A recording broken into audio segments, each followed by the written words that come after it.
Você está no podcast Conversa de Pai. Eu sou o Rodrigo Serafim e aqui trago para você novas possibilidades para a educação. Você que é pai, mãe, tio, educador, avó, todo mundo que tem uma criança ao lado.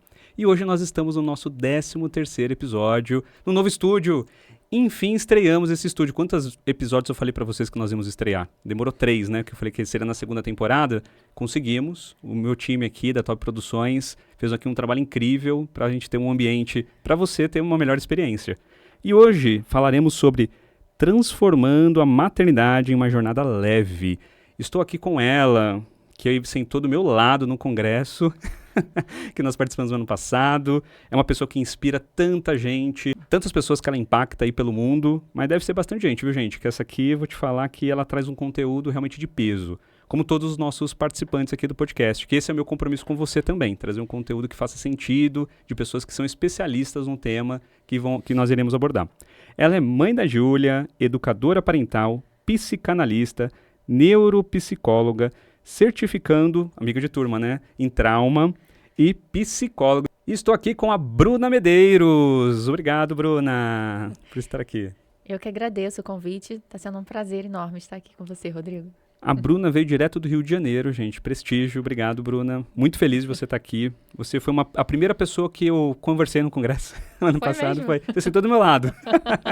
Aí a gente trocou algumas ideias, pensamos ali já em algumas coisas. Ela me deu, inclusive, alguns insights e ela não sabe.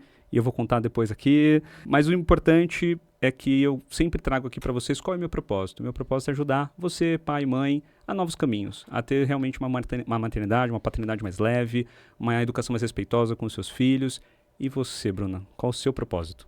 O meu propósito, Rodrigo, é de fazer com que essa nova geração que está vindo, as futuras, né, elas cheguem até a idade adulta com menos trauma, ressignificando a ideia de trauma, porque muitas pessoas acham que não tem trauma, né? Eu sofri abusos, eu apanhei e não morri, né? O famoso apanhei e não morri, e que hoje retraumatizam a si mesmo constantemente e acabam traumatizando também essa geração que está aqui, né? Perfeito. Então, a minha missão, o meu propósito de vida é esse, é mostrar que a infância, ela pode ser muito mais do que brigas, castigos, punições, ela pode ser conexão, intimidade, relacionamento. E é uma coisa que eu falo da minha própria experiência, né? Quando eu olho para minha infância hoje, eu reconheço, não tinha essa conexão, não tinha essa intimidade, né? E o quanto isso hoje dificultou por muitos anos em meus relacionamentos e dificulta, inclusive, hoje na minha relação com a minha filha, né? Nossa, é um propósito profundo. É. E estamos falando de quebra de ciclos, estamos falando de novos momentos e um novo momento para a paternidade. O homem, ele está mais presente, ele está se expondo mais a esse processo, mas ainda é muito pequeno. Esse movimento é muito pequeno. Nós percebemos que são as pequenas bolhas que fazem esse movimento da preocupação de fazer com que essa carga da educação não seja só da mãe. Então, eu até ouvi uma pessoa que eu gosto muito, que é o Piangers, ele falou que não existe 50%. Eu faço 50%, a mãe faz 50%. É 100%. Eu sou 100% do que eu posso fazer e a mãe é 100%. Porque se for 50%, cara, você não consegue fazer com que a família tenha um bem-estar, você não consegue trazer leveza. E a gente sabe que no final do dia, Bruna, a maior carga é da mãe. A maior carga dentro de uma casa é da mãe. Assim, por mais que a gente ajude, por mais que a gente faça, por mais que a gente participe, a maior carga continua sendo da mãe. Então eu sempre fico pensando, e eu vou querer trazer já essa primeira pergunta para você. Como nós pais podemos aliviar a carga materna? Eu acho que o primeiro passo para a gente aliviar a carga materna é sempre a busca pelo autoconhecimento, né? Porque caminho perfeito, né? Eu sei que perfeito não existe, mas assim, o caminho ideal a ser seguido é antes do filho chegar, né? É um casal que é maduro emocionalmente e que hoje é difícil de encontrar isso e muitas vezes isso é até mascarado, né? As pessoas acham que tem essa maturidade de entrar numa relação e quando chega o filho, né? Isso acaba ficando cada vez mais comprovado. Mas esse cenário, ele precisa ser construído antes da chegada do filho, né? Porque a gente ainda tem muito, como você bem falou, uma sociedade muito patriarcal, né? Uma cultura que ainda pressiona muito a existência dessa sociedade patriarcal, né? Então, a gente precisa olhar para isso. Quando a gente entra numa relação, né? Tanto a mulher quanto o homem, eles estão dedicando uma energia um ao outro ali. Eu sempre gosto de dizer que todo relacionamento, ele é o yang, né? Aquele símbolo que todo mundo conhece, né? Quem não conhece é aquele símbolo preto e branco, né? Que se encaixam ali perfeitamente um no outro. E é uma dinâmica, né? Todas as nossas relações, elas falam sobre a gente. Principalmente sobre as nossas sombras, né? Então, quando a gente começa uma relação e a gente começa a perceber a nossa sombra no outro, qual é a nossa responsabilidade do que o outro me afeta, eu consigo desenvolver essa maturidade, essa inteligência emocional. Só que não é isso que acontece no começo das relações, né? Então, por exemplo, e isso eu falo por mim mesma, tá? Muitas coisas que aconteceram depois que a Júlia nasceu, eu, por ser psicóloga, eu até tinha uma noção antes da gente ter a Júlia. Mas, pelos meus traumas, eu não queria olhar para isso, né? Mas, quando a Júlia nasceu, isso ficou muito latente. E eu falei, agora eu preciso olhar, né? Mas vou dar exemplos básicos aqui de como essa relação funciona, né? Praticamente todo casal, né? Seja homem, mulher, né? Um casal. Tem um que é mais organizado, tem outro que é mais desorganizado. Sou eu. Eu não sei como meu marido não surta, né? A minha surta. Minha esposa surta. De vez em quando ele dá, não sei como é que você consegue entrar nesse quarto. Aí você pergunta, nem eu sei. Mas eu consigo. Então, tem um que é mais controlador em termos de finanças, né? Tem outro que é mais gastador. Tem um que é mais expansivo, eu sou a mais expansiva, né? Tem um que é mais tímido, né? Então, vai tendo uma dança ali, uma dinâmica. E aí, eu sempre vou reclamar da super organização dele, porque ele é super metódico, né? Ele é super organizado. Então, a super organização dele, né, que está de acordo com as vivências dele, com os traumas dele, né, tudo isso, bate na minha desorganização. Putz, verdade. Porque ele me chama todo dia para ser organizada. Né? E por que eu sou tão desorganizada? Né? Por que ele é tão organizado? Por que era papo, Rodrigo, da gente sair, ele sempre está atrasado, mas da gente sair mais atrasada ainda, porque ele precisava arrumar as coisas que estavam ali, né? Você tá falando da minha casa, eu acho, hein? Mas não é de mim, tá, que você tá falando, mas tudo bem. Então, hoje ele já relaxa mais um pouco, né? Isso foi um acordo que a gente fez. Eu falei, olha, não tem como eu ser mãe, eu trabalhar, eu pensar em mercado, eu pensar em administrar a casa e manter a casa arrumada. Não tem como isso, né? E até que ele tá se segurando bastante. Ele solta de vez em quando umas coisas, né? Mas ele tá se segurando. Então, é sobre isso, sabe? É sobre você se conhecer. Então, quando o casal, antes de ter filho, um vai colocando sua energia no outro. Um vai motivando o outro, né? E assim, nunca tá 50%. Nunca vai estar, porque às vezes você não tá num bom momento. Sim. E aí a sua esposa precisa estar num momento de te suprir mais afetivamente, né? Às vezes ela vai estar menos e você precisa estar suprindo ela mais emocionalmente, porque a vida é movimento, né? Quando fica sempre assim, não tá tendo um movimento ali. Sim, né? Concordo. Então, precisa desse investimento. Então, quando a criança nasce, o que acaba acontecendo? A mãe para de investir no homem. Na relação. Né? Tá. No homem em si também, né? Agora é um outro tipo de investimento que a própria natureza da mulher demanda isso. Né? E se o pai, ele é uma pessoa amadurecida emocionalmente, se ele não tem um trauma, mesmo que sem estar consciente disso, do abandono, da rejeição, ele vai olhar para essa situação e vai falar assim, cara, isso é passageiro. Né? Eu preciso agora ser o protetor dessa família. Eu preciso agora ser para minha esposa o que ela precisa nesse momento. Né? Então, eu vou precisar agora prover para a família, para poder ela ficar em casa, como acontece, né, em muitas famílias que a mulher escolhe ficar em casa, mas que seja uma escolha não machista, não patriarcal. Uma escolha dos dois. Né? Uma escolha dos dois, que esteja confortável para os dois, sabe? E entender, cara, ela tá exausta, eu posso ser também sua fonte de escuta, sua fonte de abraço. É sobre essa visão. Mas o que acontece? O homem que tem essa ferida da rejeição, do abandono, né, que vem essa criança mesmo bem infantilizada ali para esse momento, sabe? Ela começa a cobrar. Ele, né? Desculpa. Ele começa a cobrar. Você não tá me dando atenção? Você só quer saber da criança? Né? O casamento vai acabar. Então, agora resumindo, respondendo, né, ali a sua pergunta intimidade emocional, parceria. Eu tinha colocado aqui se conhecer, coloquei combinados, mas eu não tinha colocado intimidade emocional. Que legal isso. Porque quando a gente se conhece, a gente sabe quando o outro precisa. Lá em casa a gente tem isso, eu e a Mari estamos juntos, nós faremos agora 16 anos esse ano. Fizemos 10 anos de casado ano passado. Então nós temos isso, às vezes não acontece tão automático, mas eu percebo que é muito orgânico. Quando ela não está bem, eu levanto. Quando ela não está bem, quando eu não estou bem, ela levanta. E aí no cuidado com as meninas, na atenção, naquele momento mais tenso, que é o final do dia, que as crianças estão cansadas, sabe? A hora do banho, bem tranquila. Vamos pro banho. Aí a criança tá lá brincando. Ela quer brincar, ué. Gente, se fosse eu também ia querer ficar brincando. E aí a gente começa a ficar naquela tensão, aí quando um percebe que o outro tá mais tenso, assume. Vamos lá, filha, senta no chão, entende, brinca um pouco, porque às vezes é isso que a criança tá fazendo, tá chamando a gente para ficar um pouco também. E você tem um negócio muito legal, que eu já te acompanho há um tempo, você fala muito para a família. Você tem um bate-papo muito conectando tudo. Você fala sobre questão financeira, você fala sobre a questão... Você fala homem, mulher, os filhos, você fala sobre relacionamento, como você falou aqui agora. E eu acho incrível isso. Porque quando nós falamos de educação parental, nós estamos falando desse olhar para a família, desse olhar para o todo. E você como psicóloga, como educadora parental, como neuropsicóloga, muita coisa, né, Bruno? Vou te falar que você estuda muito. E qual a diferença que você consegue trazer para as famílias hoje? Qual o tipo de casos que você vê hoje da interação familiar e quando você intervém, as coisas elas mudam ou elas vão acontecendo de forma diferente? Como é que é esse processo? A gente precisa atuar como um detetive, né?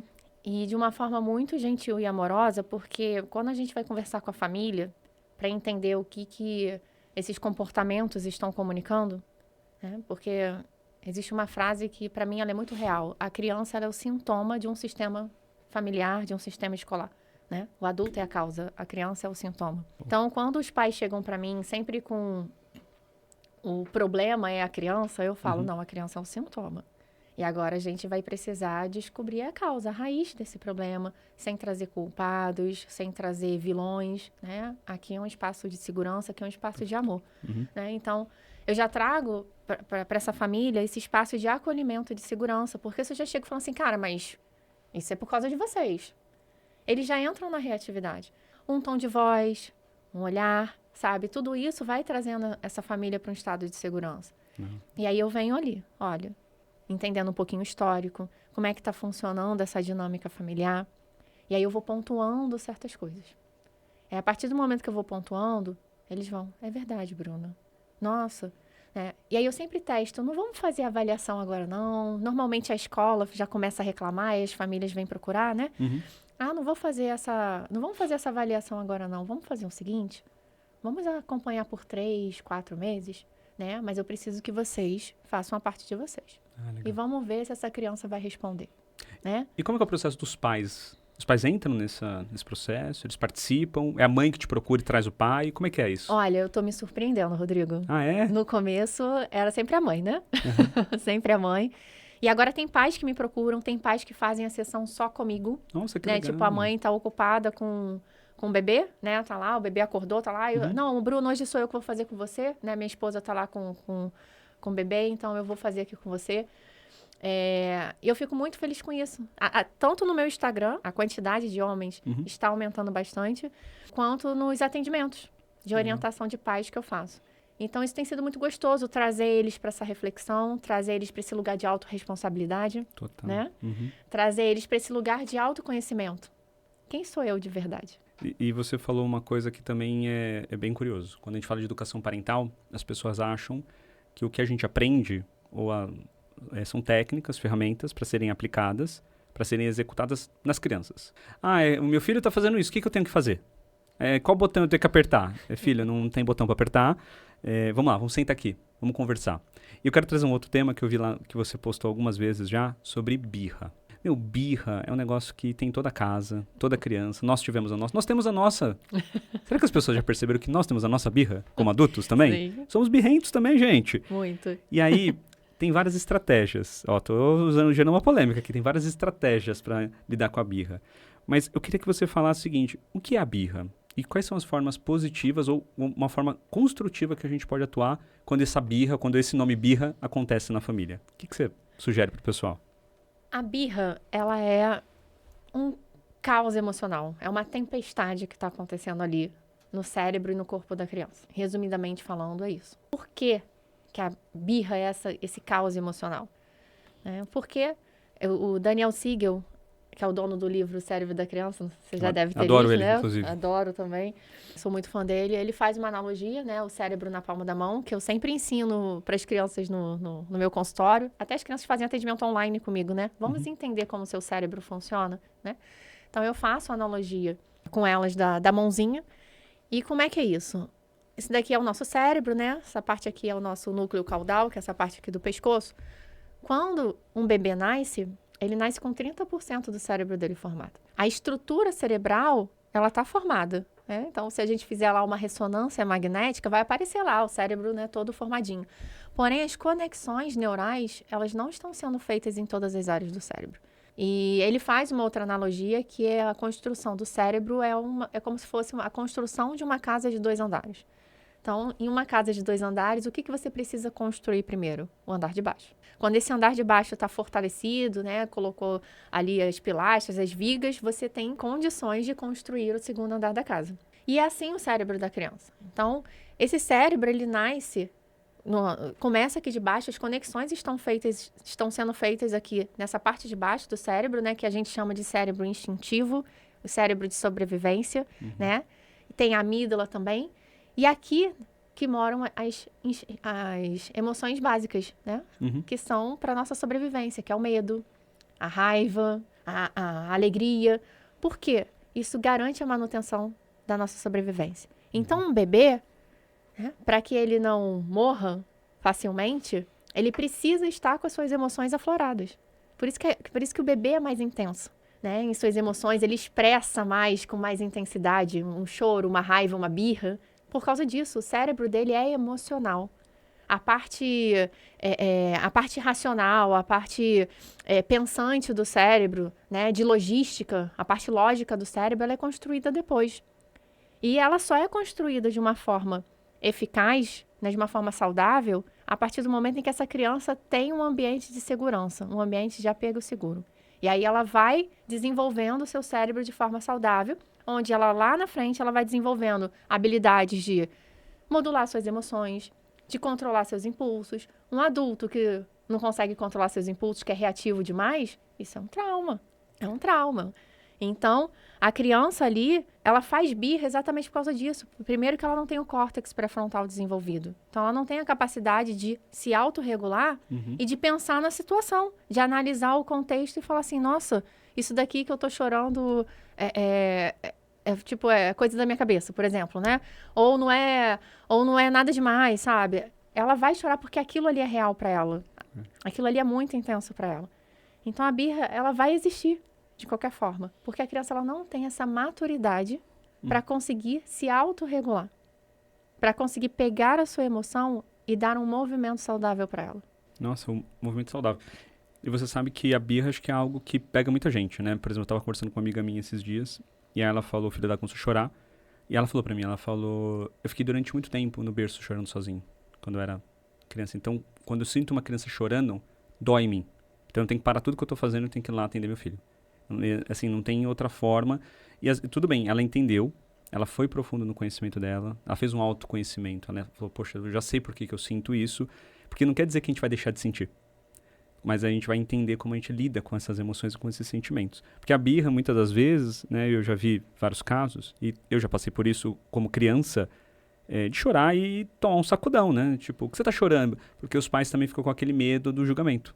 Teve um dia que eu tava no aeroporto, fora do Brasil, uma criança tava chorando de um jeito, Bruna, mas de um jeito, assim, eu tava quase indo lá pegar ela no colo. Mas eu percebi que a mãe tava tão ali, conectada, respeitando aquele momento. Eu não sei o que aconteceu, ninguém sabe o que aconteceu. Aí veio uma pessoa, né, uma amiga minha, e falou assim, lá, tá vendo? Aquela criança deve ter autismo. Aí eu olhei pra cara dela e falei, mas por que você tá falando que ela tem autismo? Porque ela tá chorando? Eu falei, você sabia que as crianças choram? Não, mas olha como ela tá chorando. Eu falei, você sabe o que aconteceu ali naquele momento? Aí, de repente, você olha um pouquinho mais, é uma mãe que estava com 3 filhos e grávida. Aí eu fiquei pensando, falei, cara, deve estar uma barra gigante. Sabe o que essa mãe fez? Ela sentou no chão do aeroporto, pegou a mão do filho e ficou conversando com ele. Passou uns 2, 3 minutos, eles estavam abraçados. Gente, assim, eu quase filmei aquilo. Porque pra mim, eu me emocionei com aquilo, porque eu falei, Cara, imagina como que estava aquele momento para aquela mãe. Né? E eu percebi que o pai não estava fazendo nada. Não vamos falar sobre isso, né? O pai não estava fazendo nada, mas a mãe estava ali naquele momento inteiramente ali, realmente com o filho. E mesmo num cenário totalmente complexo, que tem mais outros 2 filhos ali, a barriga, que não é tão fácil. E aí eu percebo que, para mim, uma grande virada de chave nessa questão de paternidade foi quando eu tive meu autoconhecimento. Foi no congresso, que estávamos juntos. Aquele dia virou minha chave. Porque aquele dia, numa mentalização ali que a Clarissa fez de 15 minutos, mudou a minha vida. Ela resolveu, eu mandei uma mensagem para ela, resolveu um problema de 30 anos que eu tinha, em 15 minutos. Isso é muito profundo, é muito profundo. Mas por que isso aconteceu? Porque eu me expus. O que você tem visto, esse impacto na educação dos filhos, quando nós falamos de autorresponsabilidade e autoconhecimento? O impacto com certeza é muito positivo. Né? Não tem como não ser, né, Rodrigo? Porque assim como você teve essa oportunidade no congresso de em 15 minutos curar o que você estava tentando há 30 anos, né? E às vezes nem que você estivesse tentando 30 anos, né? Não estava, tá? Não estava. Ótimo. Nossa, você falou um negócio muito legal agora. Porque às vezes a gente não estava tentando curar, né? De repente, eu descobri que existia algo e esse algo ele foi descoberto. Gente, aqui está sendo uma sessão de terapia também. Não queria contar nada para vocês, mas é uma terapia online. Muito bom, gostei. É isso mesmo, é exatamente isso que aconteceu. Tem o fato de você não ter tido também consciência disso e tem o fato também de você não estar preparado, né, para lidar com isso, porque a gente tem uma janela de tolerância, né? O quanto eu consigo lidar com isso no momento. Então, eu percebo isso em muitas famílias também, essa questão da família estar preparada para essa mudança. Tem famílias que não estão, né? E elas até não continuam ali a caminhada. E tudo bem, né? O importante é a gente respeitar. Mas nessas pessoas que estão conseguindo ali pegar o seu... Esse caminho, né, esse processo para o autoconhecimento e buscar essa autorresponsabilidade e buscar esse caminho de cura também, porque não é só autorresponsabilidade. Eu posso trazer para mim a autorresponsabilidade de ter gritado com a minha filha, né, mas e não me curar, e não se ressignificar. Eu posso virar para ela, filha, desculpa, mamãe errou mesmo, né, mas tá, e o que eu tô fazendo para mudar isso? Né, são coisas muito diferentes. Então, quando você entra nesse processo de autoconhecimento, autorresponsabilidade e de mudança, o caminho da mudança, da evolução, né? Eu escutei a Carol Racha falando, e concordo muito com ela falando assim, a gente caminha para a nossa essência quando nós estamos em movimento. Porque o ser humano é movimento. E aí, se você for parar e pensar, seu coração é movimento, sua corrente sanguínea é movimento, seu cérebro é movimento, nós somos movimentos. Né? Então, se a gente está ali, não está se movimentando. E aí sim, a gente consegue olhar para dentro e falar assim, cara, eu tô gritando com a minha filha porque lá atrás não me deixavam falar. Então agora, quando ela vem tentar impor, e isso me fere, a Júlia mexe muito com esse gatilho em mim. Muito, né? É um gatilho seu esse. Esse é um gatilho meu, tô falando de uma experiência minha. Então a Júlia, a todo momento, ela tá mexendo em gatilho meu. Então às vezes ela fala, eu não quero, mamãe. Você tem que me respeitar. Olha só, tem 3 anos. Entendeu? Meu Deus. E aí eu falo, meu Deus, eu, Bruna, não estou me respeitando, sabe? E aí a gente vai nesse processo. E por que isso é positivo? Porque eu não impeço a minha filha de ser e de expressar. É claro que em alguns momentos a gente acaba impedindo, né? Mas para que a gente tenha a nossa autoestima preservada, a nossa autenticidade preservada, a gente precisa sentir e expressar as nossas emoções. Autenticidade. E a criança tá cheia dela, né? Sim. Cheia de quem ele é, de quem ele é. Exatamente. E você sabe que a Ana também faz isso, né? Quando a gente ensina, é muito curioso porque é brincadeira, né? Que eu vou falar agora, mas se volta contra a gente, né? Que na verdade não é contra, é a favor. Você fala, legal, tá funcionando. Então a Ana sabe falar sobre emoção, a Ana sabe falar o que ela tá sentindo, ela fala sobre respeito. Então ela fala pros amigos da escola dela, e ela já me contou isso, né? Que é muito curioso que ela conta isso nas brincadeiras. É a investigação que você falou, é a gente estar atento e estar no momento presente. Naquele momento sem celular, tá conectado mesmo. E ela fala, eu vejo ela brincando. O fulaninho, ela fala o nome das crianças, né? O amiguinho tal. Não, você não pode fazer isso porque você tem que ser respeitoso. Isso não é respeitoso, isso que você tá fazendo. Aí eu vejo ela falando exatamente o que a gente fala. Teve um dia que minha filha tava chorando, eu já falei umas 10 vezes nesse podcast. A minha filha mais nova tava chorando, a Clarinha tava chorando. E aí a Aninha chegou e foi ela assim, ô Clarinha, tudo bem chorar, não tem problema, você pode chorar aqui. Você quer um abraço? Que é o que eu falo pra ela. É o que a minha esposa fala pra ela. Tudo bem você chorar. Tudo bem você sentir isso que você está sentindo. Tudo bem você sentir saudade. Mas tem os gatilhos. Você falou bem. Sim. Você falou dos gatilhos, você falou... Porque quando a gente sabe dos nossos gatilhos, é muito mais fácil a gente lidar com tudo. Você tem um processo que você faz com o pessoal que faz as terapias com você, com algum tipo de caminho para que a pessoa encontre esses gatilhos, que pode ser até uma dica para as pessoas que estão ouvindo a gente hoje, algum tipo de possibilidade de falar, legal, como que eu faço para aliviar a minha maternidade, fazer com que ela seja mais leve, a minha paternidade também. Como que eu faço para ela ser mais leve? Porque se o gatilho é um problema, o que eu posso fazer para ele não ser um problema? Ou para ele ser um problema menor, controlado pelo menos? Olha, alguns gatilhos a gente consegue identificar com mais facilidade. Tipo, tô perdendo muita paciência, tô gritando, mas outros não. Outros são bem sutis, né? Outros a gente consegue pescar nos discursos enganados que as pessoas trazem. E isso é bastante comum. Vou te dar um exemplo, assim. O discurso enganado, ele fica muito sutil ali, né? Então, você precisa estar prestando muita atenção. Você, de fato, precisa estar ali numa escuta ativa muito grande, estar se conectando com a pessoa. Então, dando um exemplo meu, eu fui abusada na infância, né? Na adolescência, um pouquinho ali nos 9 anos de idade e com 17 anos. E eu nunca contei isso pra ninguém. Aliás, o de 17 anos, que eu fui molestada, eu contei pra uma pessoa, que foi um homem mais velho, que ele era namorado de uma amiga minha. E a resposta dele me fez continuar calada. E aí, ele falou assim, eu acho que se você contar, você vai destruir essa família.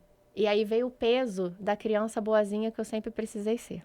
Então, todo o processo que eu tinha que entrar na minha vida, independente de estar ligado a uma relação, ou estar ligado a uma profissão, ou estar ligado até mesmo ao dinheiro, esses discursos de eu preciso engolir, eu preciso aceitar o que era muito sutil. Porque era sempre o outro que eu colocava na frente. Entendeu? Entendi. Por que que você não subiu de carreira? E olha que eu sempre fui uma pessoa que eu subi. Eu comecei a trabalhar com 13 anos, né? Eu com 23 anos já era gerente, né? Então, assim, eu sempre alcancei cargos rápidos na minha vida. Mas hoje eu olho até com imaturidade, né? Eu era muito boa tecnicamente, mas emocionalmente muito imatura. Então, quando alguns conflitos, alguns desafios apareciam, eu não conseguia enxergar essa posição de passividade que eu tinha, que eu fui colocada para ser. Então, era sempre o outro. Então, quando você está ali com uma pessoa, você tem que observar. Mas por quê? Por que isso não fala sobre você, mas sim sobre o outro? Então, esses discursos que são os mais difíceis das pessoas conseguirem entrar em contato, porque entrar em contato dói. Doeu para mim. Doeu. Né? Tanto que muitas não, né? Eu tive poucas relações antes do meu marido, mas assim, relações que eu tive, eu entrei nesse lugar de passividade. E hoje não. Hoje eu falo, não é legal isso, não gostei. Né? Porque eu fui construindo isso e fui trazendo essa autorresponsabilidade. Né? Só que isso ainda tem um pouco dentro de mim. Então, quando a minha filha, ela chega pra mim e ela fala, eu não gostei, você não foi respeitosa comigo, isso mexe. Isso mexe comigo. E mexe não no sentido de eu fui a criança boazinha, então eu tenho que ficar ali na passividade com ela, né? Mas foi porque existe, né, muita raiva dentro de mim, uma energia reprimida ali muito grande dos abusos que eu queria falar e não falei, entendeu? Das emoções reprimidas que eu queria colocar pra fora e não coloquei. Então, quando eu vou lá e grito com ela e perco a paciência com ela, isso não é só de agora, não é um copo que está aqui transbordando agora. Esse copo ele foi sendo cheio durante toda a vida. Né? Então, é esse olhar gentil e profundo que a gente precisa fazer com as famílias para que elas tenham essa consciência. Hoje, você não está perdendo a paciência porque a sua filha hoje gritou com você, não fez o que você queria. Você está perdendo a sua paciência porque por muitos anos você não foi ouvida. Por muitos anos você não soube colocar limites internos em você e nem os externos. Entendeu? Bom, obrigado por você compartilhar a sua história. Sinta-se acolhida. Sei que não é fácil de você trazer isso como exemplo. Fico até honrado de poder ter esse... Porque quando nós trazemos o nosso exemplo, acho que é muito profundo. Porque a gente fala exatamente o que a gente vivenciou, o que a gente sentiu e como nós passamos por ele. Porque eu fui um adolescente reprimido. Eu fui. E fui uma criança reprimida. Então, eu sinto isso que você falou. Tudo que você falou, eu senti durante muito tempo. Esse discurso. Por isso que eu falei pra você, né, que quando você entrou no discurso enganado, eu abri meu olho assim, falei, ela vai falar. Porque, para mim, é um tema também extremamente sensível, que eu compactuo um pouco no que você falou, que tem coisas que acontecem na nossa casa que parece que aciona um gatilho ali tão rápido. E a gente falou um pouquinho lá no começo, você falou de nova geração, a gente falou de quebra de ciclo, e a gente sabe que os traumas, eles são processos, a gente falou muito de trauma aqui, né? Quantas vezes a gente falou? A gente não falou talvez a palavra trauma, mas o que a gente falou do Sim. passado, da criança interior, daquilo que aconteceu no passado, quanto isso nos remete ao futuro que nós vivemos hoje. E aí eu vou te fazer uma pergunta. Quais práticas que nós podemos ajudar hoje? Os pais que estão em suas casas a prevenir os traumas, porque tem até uma pessoa que nós seguimos, que é a Maya Eigman, e ela fala muito sobre vai ser inevitável você criar traumas, seus filhos terem traumas. Então, o que nós podemos fazer para reduzir esse impacto? O que nós podemos fazer para fazer com que ele seja o menor trauma possível? E preparar o nosso filho para esse futuro, talvez com esse trauma que ele tenha, com esse gatilho, que ele já saiba desde a adolescência o que aconteceu e como que ele vai lidar com isso. Como que a gente pode ajudar os nossos filhos a prevenir esses traumas? Eu vou começar a responder essa pergunta com um trechinho de um poema do Pedro Salomão, que eu vim conversando com você, né? Uhum. Ele fala assim: crise cria asa.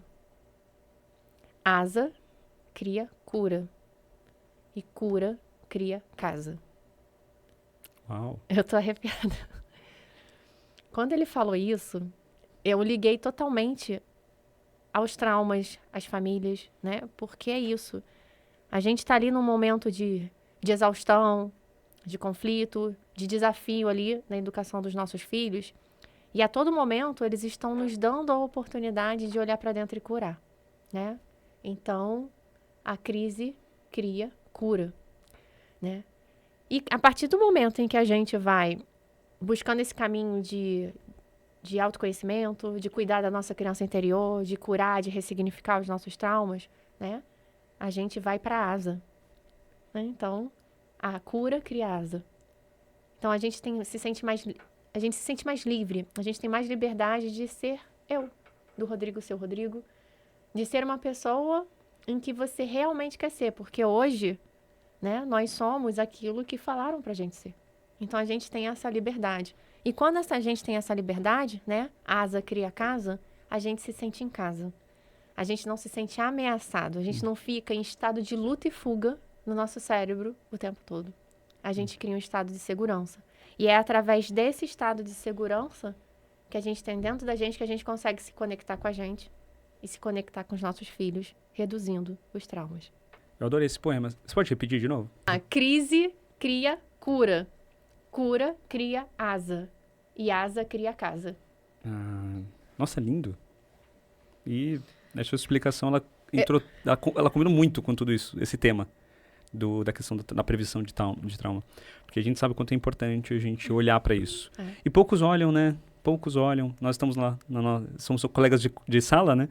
Da formação lá da doutora Priscila Xavier, que fala muito sobre esse tema e fala muito sobre essa questão do conhecimento, do desenvolvimento da criança, para a gente entender que tem coisas que acontecem na vida da criança que, por mais que ela não tenha ali o cérebro formado, a gente pode criar sequelas para o resto da vida. Bruna, você tem várias formas de ajudar as famílias, ajudar as mães, ajudar os pais também? Sim. Sim? No futuro, né? Quem sabe? Quem sabe? Boa, gostei. E você tem uma comunidade chamada Transformar Materno, que é um trabalho incrível que você faz. Inclusive, você até fez um webinar esses dias sobre maternar com leveza. E te pergunto, como essa comunidade ajuda as mães no seu dia a dia? Eu tinha o sonho dessa comunidade desde que eu fiz a faculdade de psicologia, né? Eu falei assim, cara, porque eu trabalho com crianças há 25 anos. Desde a minha adolescência. Meu Deus! Eu dava aula de inglês, eu fui babá. E eu também atuei numa ONG, Sonhar Acordado, que tem aqui em São Paulo também. E que eu ficava com crianças em hospitais. E aí eu comecei a estudar muito sobre desenvolvimento infantil, sobre disciplina positiva na época, para poder ajudar mais essas crianças. Ali, eu e os pais dessas crianças dessa ONG, né? Que não tem só projetos em hospitais, em instituição carente também, né? E aí eu falei, cara, eu vou fazer psicologia um dia e eu vou ter alguma coisa destinada para os pais para ajudar essas crianças. porque os pais não têm conhecimento. Conforme eu fui estudando, cara, os pais não têm conhecimento sobre o desenvolvimento infantil, né? Então, esse foi o meu primeiro start. E aí, conforme eu fui fazendo a faculdade de psicologia, eu fui estudando mais ainda sobre desenvolvimento, sobre disciplina positiva, mas não tinha colocado em prática. Quando eu fiquei grávida da Júlia, e que eu comecei a ver, de fato, assim, os meus traumas ressurgirem, eu achava que eu estava curada dos meus traumas, mas não estava. Então, eu engravidei na pandemia, foi, assim, muito gatilho, casada com médico, né, que plantão, tudo isso, né? Então, todos os meus gatilhos, os meus medos de infância vieram ali. E eu falei, cara, eu não tô curada. E ninguém olha pra isso. As pessoas só olham pra minha barriga, só olham pro meu bebê. Ninguém olha pra mãe, ninguém olha pra mãe, ninguém olha pra mulher, ninguém olha pra profissional, né? E aí eu fui começando a desenhar a comunidade de uma outra forma. Eu falei assim, não adianta eu olhar só pra mãe. Eu preciso olhar pra essa mãe como um todo. Como é que ela é como profissional? Como é que ela é como filha? Como é que ela é como mulher? Como é que ela é como amiga? Como é que é a relação dela com o dinheiro? Então, para que ela consiga maternar com leveza, ela precisa ser cuidada. Eu só consigo ter uma mãe que reduza traumas na vida de uma criança se ela é cuidada, se ela é vista, se ela é olhada. E um pai também, né? Porque hoje o meu público principal são as mães, né? Então, tô falando aqui da mãe. Mas é isso, porque eu olhei pra mim e falei, cara, ninguém tá olhando pra mim. Eram só discursos de você vai ter diabetes gestacional, você não vai conseguir amamentar porque você é muito magra, não vai dar leite, seu leite não vai dar sustância. E cuidado com a pandemia, viu? Cuidado com o Covid. Né? Cuidado com a Covid, meu marido lá no hospital, eu assim, meu Deus, será que ele vai morrer? Será, sabe, assim? Nossa, que loucura. Né? E todo mundo, ó, cuidado com essa criança, né? Olha o que você tá passando pra essa criança, mas ninguém vinha, sabe? Aquele... Acolhimento. Sabe? E eu falei, meu Deus do céu. E aí eu comecei a perceber isso. E quando a Júlia nasceu, isso ficou muito, muito forte. Assim, ficou escancarado na minha cara. Aí eu tive depressão, sabe? Eu falei, cara, tá errado isso. Eu preciso olhar pra mãe. E aí eu fui construindo esse sonho. E esse ano eu tive a coragem, né? Que a gente conversou aí do gatilho do medo, né?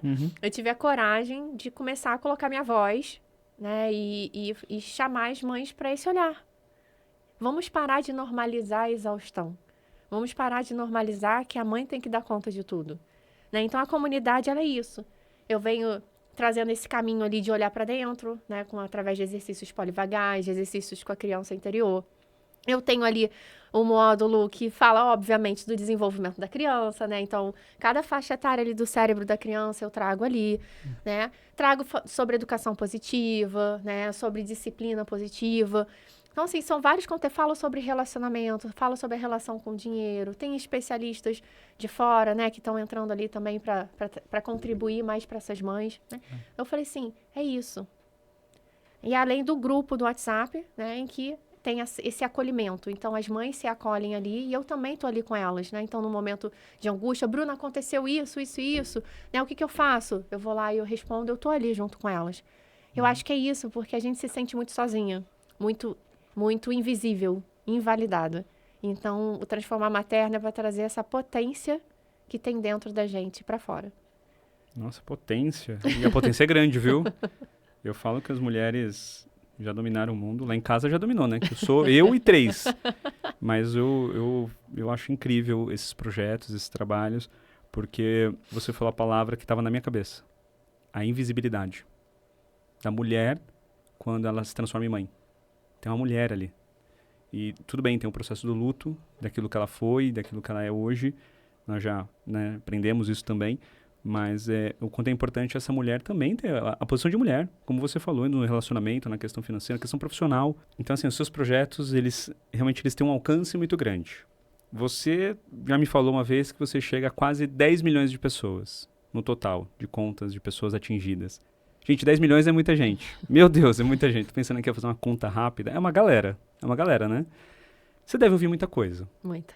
Você deve ouvir muitas coisas boas. Eu, inclusive, falei pra você no carro, uma coisa que a gente mudou dentro de casa de um post que você fez. E você falou, poxa, que legal e tal.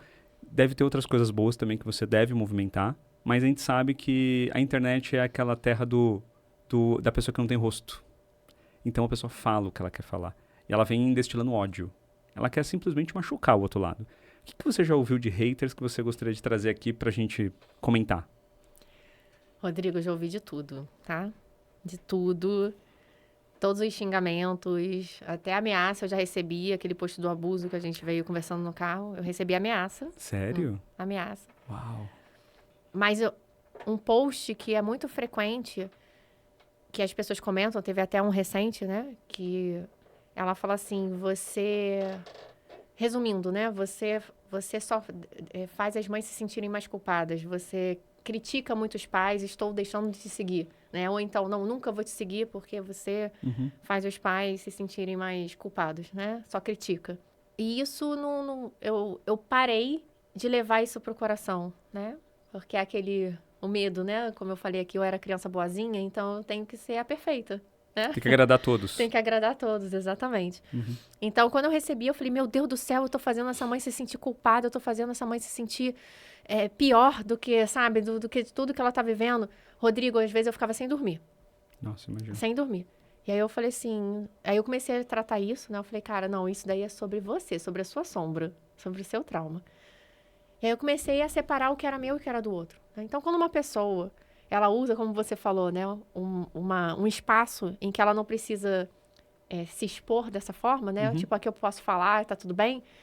Aquilo ali é uma fonte de esvaziamento para ela. É uma fonte de projeção, é uma fonte de deslocamento, né? Das frustrações, dos medos, da insegurança, né? Enfim. Então, eu acabo sendo essa fonte para muitos haters. E aí, quando ela fala que eu só critico os pais e que eu trago mais culpa, tá sendo a forma da pessoa se colocar no vitimismo. Porque, assim, aquilo que vai transformar a gente, que vai trazer para o nosso caminho de cura, gera desconforto. Não é um caminho fácil que você faz sorrindo, não. Gera desconforto. Às vezes você pensa em desistir, né? Porque entrar em contato com certos conteúdos que tem dentro de você não é fácil. Com certas emoções reprimidas que tem dentro de você não é fácil, né? E principalmente as crianças, elas nos mostram a nossa sombra o tempo todo e nos dão a oportunidade de curar. Então, a gente tem duas escolhas. Ou a gente olha para isso e pergunta, por que isso está me incomodando? Por que isso me gerou raiva? Por que isso me gerou irritabilidade? Por que isso me gerou ódio dela de parar de seguir? Isso tá falando sobre mim. Por quê? O que está acontecendo? Você está voltando lá no autoconhecimento. Sim. Perfeito. Né? Concordo. Ou você entra no estado de vítima. Deixa eu me vitimizar aqui, que esse lugar é mais confortável para mim. Eu não preciso fazer esse esforço para sair. E eu percebo que na internet tem dois públicos. Tem aquele que só quer machucar. Ele nasceu para machucar. Tá com muito ódio, é um ódio mesmo. E tem aquele que é o desinformado. Então ele vem e fala que você está culpando porque é o que ele está sentindo, porque o nível de consciência dele está muito raso ainda sobre aquele tema. Então ele não tem esse autoconhecimento que você comentou agora, que ele teria que buscar, teria que aprender, teria que entender, teria que talvez fazer essa reflexão que poucos fazem, principalmente ali naquele momento de quando aciona, né, aquele gatilho, você simplesmente quer executar, ou quer fazer com que a amígdala funcione, né? Você quer congelar, fugir, ou congelar, fugir... Lutar. Ou lutar. Eu esqueci do último, lutar. Mas eu concordo com você. É difícil, né? Sim. Porque 10 milhões, né? É muita gente. E por mais que seja falta de informação, como você reage a uma situação fala sobre você. Concordo. Tá? Então, a pessoa ela pode não ter informação sobre aquilo, como eu não tenho sobre muitas coisas, né? E eu olho para um post e falo, eu não preciso comentar com violência, agredindo o outro, xingando o outro. Então, isso fala mais sobre você. Nossa, muito bom isso que você falou, hein? Entendeu? Porque, assim, eu gosto muito de comentar. E tem posts que a gente comenta, mas comenta muito mais ali de entender o que aquela pessoa está querendo, que mensagem que aquela pessoa está querendo entregar. Então, tem algumas pessoas que eu sigo, que eu gosto do conteúdo, seu conteúdo, e outras pessoas. As pessoas que estão aqui, que eu chamo aqui, são pessoas que eu gosto do conteúdo. São pessoas que falam aquilo que conecta com aquilo que eu gosto também de ouvir e falar. E às vezes eu entro lá e falo, poxa, que legal, eu fiz um comentário esses dias num post, acho que eu recebi quase 1000 curtidas no meu comentário. Mas 2 pessoas... Eu tive um hater do hater, entendeu? É o hater do post do post. 2 pessoas lá, nossa, me deram uma cacetada. Eu nunca tinha visto, tá? Isso, nunca tinha sofrido esse tipo de coisa. Eu falei, caramba, até mostrei pra minha esposa. Eu falei, olha só, eu fiz apenas um comentário de algo que eu estou expressando o que acontece na nossa casa. Eu não estou inventando uma história, eu não estou criando uma situação, eu estou falando exatamente a minha experiência. Por isso que eu falei que falar da nossa experiência a gente pode falar. Nós temos... total autoridade para falar daquilo que a gente vivenciou. legal que você falou agora. Eu adorei que você falou do autoconhecimento e isso reflete como as pessoas são, porque gostei, muito bom. Estamos chegando aqui no final do nosso podcast. Tem 2 perguntas que eu faço para todos os nossos convidados aqui. E eu quero deixar para você essas 2 perguntas. No final do ano, eu estou prometendo que eu vou fazer um compilado de todas as respostas. Então, se preparem. Tá preparado? Então vamos lá para a primeira pergunta. Se você tivesse que mudar algo no mundo, pensa que é no seu mundo. Porque esses dias eu fiz essa pergunta para uma pessoa aqui e falou assim, putz, mas o mundo? Eu falei, é o seu mundo. O mundo que você conhece. É o seu mundo. O que você mudaria no seu mundo? Me amar mais. Se amar mais. Amor próprio. Me amar mais. Autocuidado.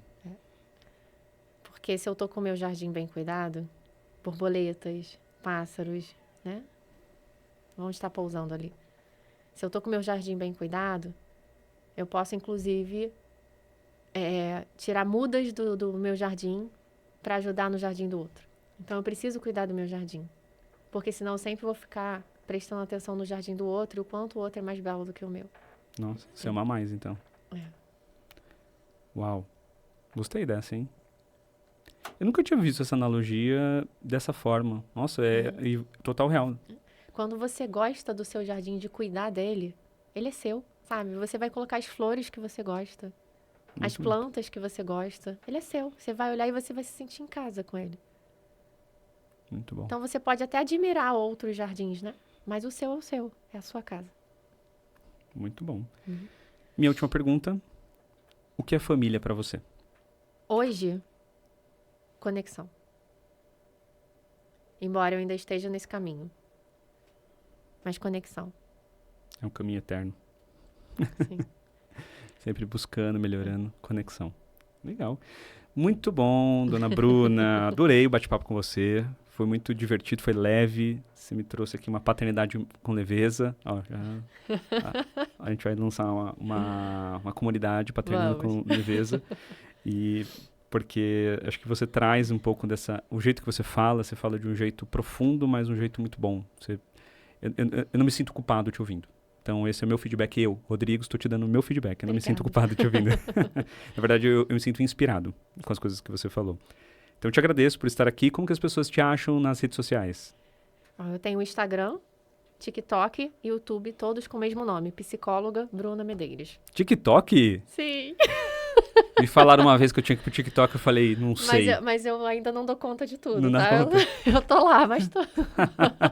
Tem lá uma bandeirinha Bruna. Exatamente. Ali. Legal. Eu sou bem mais ativa, bem mais ativa no Instagram. Tô indo agora pro YouTube também, né? Mas são minhas 3 principais redes, tá? Todos com o mesmo nome, Psicóloga Bruna Medeiros. Gente, ela chega em 10 milhões de pessoas, então pensem que é muita gente que ela tem que impactar, porque seu conteúdo é bom. Seu conteúdo é bom, ele é profundo, ele ajuda. Ele ajuda. E acho que esse é... A gente falou lá atrás, né? Qual é o propósito? Eu falei o meu. Meu é ajudar as pessoas. E quando eu vejo pessoas querendo ajudar pessoas, eu falo, cara, eu quero estar perto dessas pessoas. Então, eu quero estar perto de você. Bom, vamos finalizando o nosso podcast, o nosso 13º episódio. O 14º episódio, gente, vai ser um episódio diferente. Porque vai ser o episódio que abre o mês dos pais. Vai ser o nosso primeiro podcast ao vivo. Ai, meu Deus. Eu estava até aqui conversando com os meus amigos da técnica aqui. Vai funcionar? Você jura que vai funcionar? Eles me juraram que vai, tá? Então, se preparem. Em breve, vou mandar o link para vocês já deixarem ali já o lembrete para que vocês participem desse nosso programa diferente. Nós falaremos sobre um assunto que, para mim, assim, foi um dos divisores de águas desse ano aqui para mim, mas eu não vou dar spoiler, não. Vou esperar as pessoas no dia 3/8, junto comigo aqui, descobrir o que a gente vai falar. E finalizamos aqui. Obrigado você que ficou até o final. E eu vejo você daqui uma semana. Mas antes de finalizar, eu quero te entregar uns presentes. A nossa caneca da Conversa de Pai. Tem uma pessoa que já falou que quer também. Mandem lá mensagem, eu disponibilizo para vocês também. A gente tem um projeto que eu estou envolvido com a Reeducando com Afeto. É um jogo da memória para falar sobre emoções, para você ensinar a Júlia a falar sobre emoções. Acho que vai ser bem legal você brincar. Depois você fala para mim o que você achou. Tá. E também um livro incrível da minha querida Aline Caldas, minha parceira, minha sócia, de uma plataforma que a gente está lançando que em breve a gente vai contar mais. Mas foi a pessoa do episódio anterior, foi a pessoa do 12º episódio. Ela que escreveu esse livro. A Lidse foi a pessoa que ilustrou. Uma querida também.